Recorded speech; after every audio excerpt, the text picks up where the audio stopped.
Assalamualaikum warahmatullahi wabarakatuh. Udah lama saya nggak bikin konten karena kesibukan A, B, C, D, atau mungkin kegiatan-kegiatan yang remeh-temeh, tapi sebenarnya juga menyita waktu. Mudah-mudahan insya Allah akan rutin lagi nanti. Bahasa ininya ya istiqomah ya.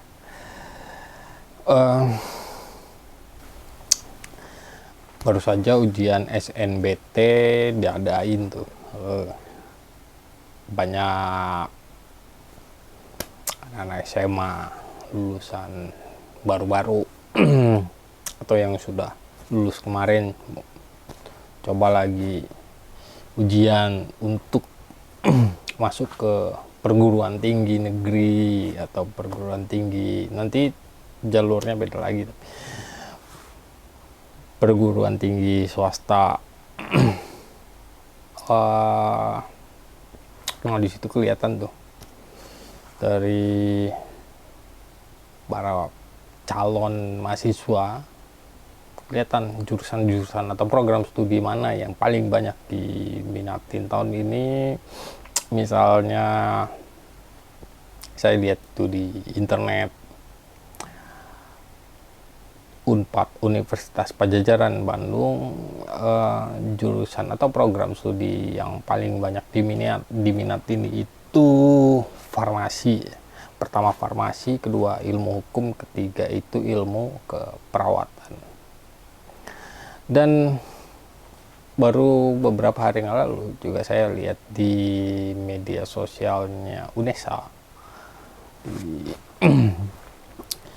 itu SNBT terbanyak jurusannya itu di UNESA itu pertama psikologi, yang kedua manajemen, dan ketiga ilmu hukum. Pertanyaannya, jurusan atau program studi sastra atau bahasa Indonesia kenapa tidak menjadi favorit?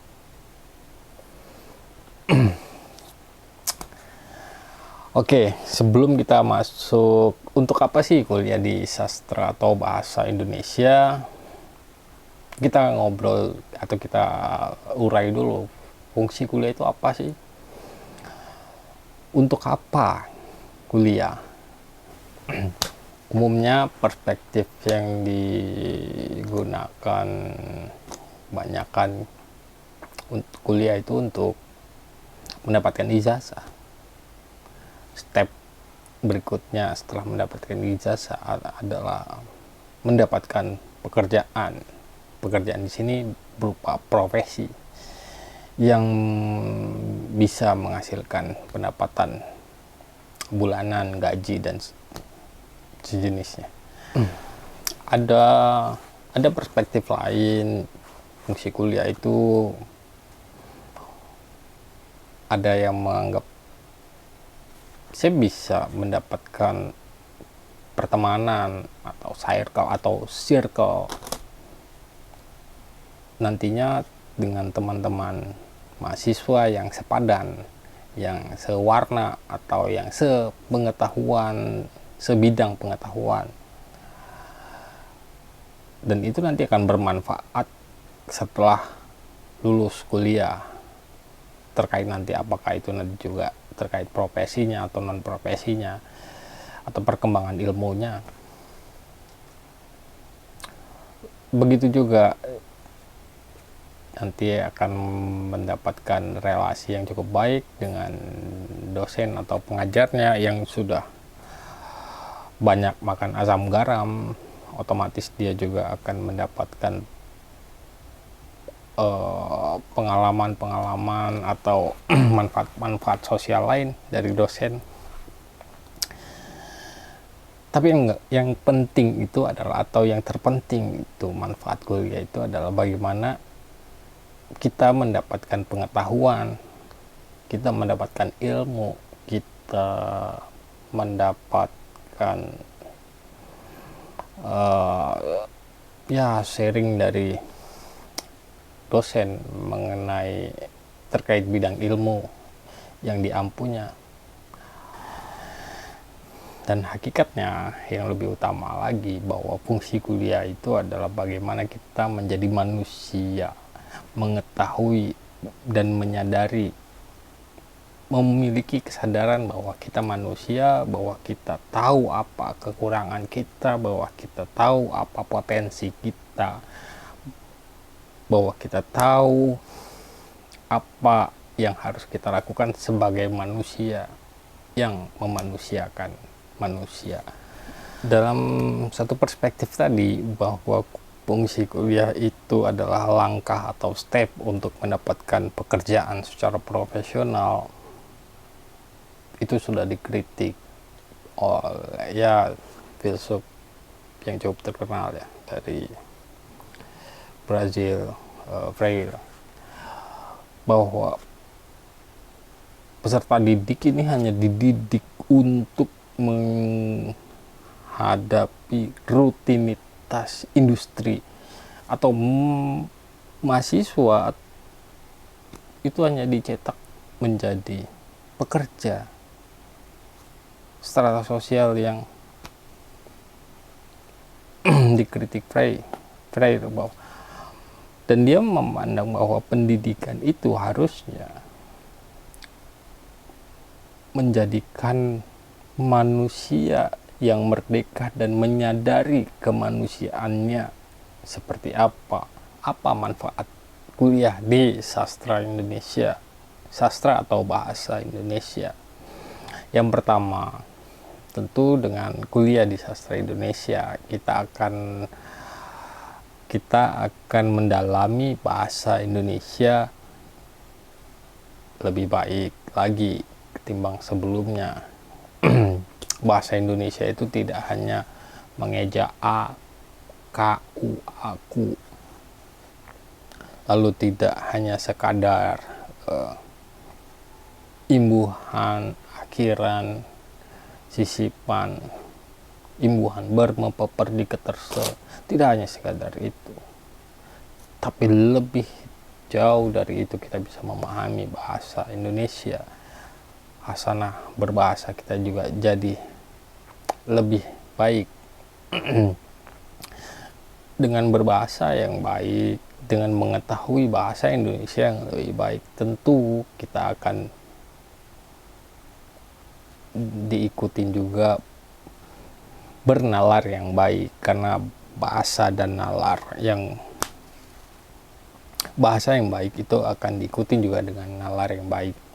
Meskipun belum tentu begitu, tapi paling tidak potensi itu ada ketika kita berbahasa dengan memahami bahasa yang baik dan kita bisa bernalar yang baik. Lalu berikutnya adalah ya menambah, kalau kita penjurusannya di sastra Indonesia, kita bisa menambah hasanah teks-teks teks-teks bahasa Indonesia, teks-teks sastra, teks-teks karya sastra Indonesia. Di situ kita akan bisa mengetahui jauh lebih banyak lagi karya-karya sastra sebelum 45, era 45, atau setelah 65, revolusi kebudayaan paskanya, atau yang terbaru angkatan 2000. Semua kita akan mengetahui polemik kebudayaan sastra. Kita akan mendalami itu. Jadi kita akan menambah ya hasanah sastra. Jadi sastra bukan hanya tadi sekadar teks, tapi bagaimana teks itu bisa lahir. Itu kita pintu masuknya teks, tapi nanti lebih dari teks itu kita bisa memahami kenapa teks-teks sastra itu ada. Nah, itu tadi poin-poin manfaat kita kuliah di sastra atau bahasa Indonesia.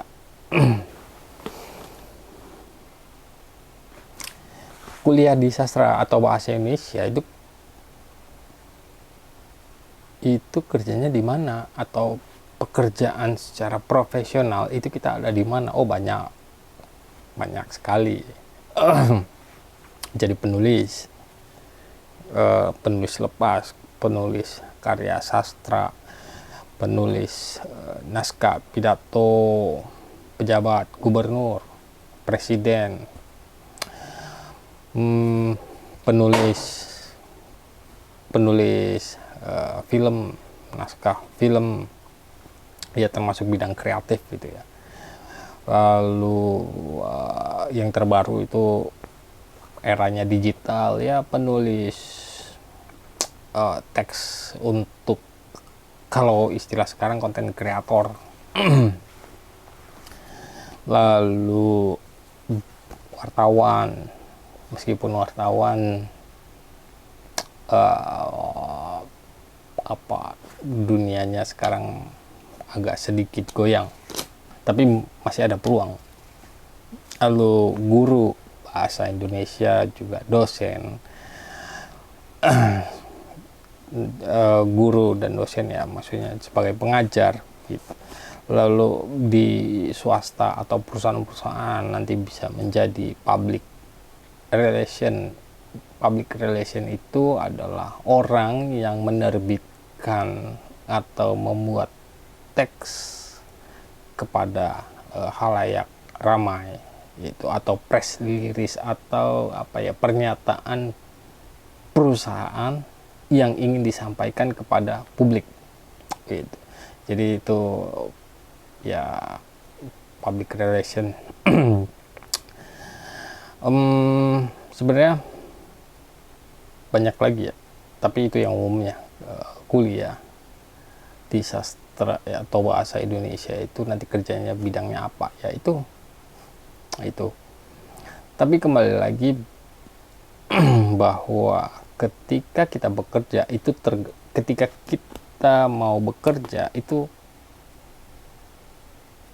tergantung pada kemampuan berpikir, pada keterampilan, pada relasi dan kepribadian. Jadi kalau lulus saja tapi kamu tidak punya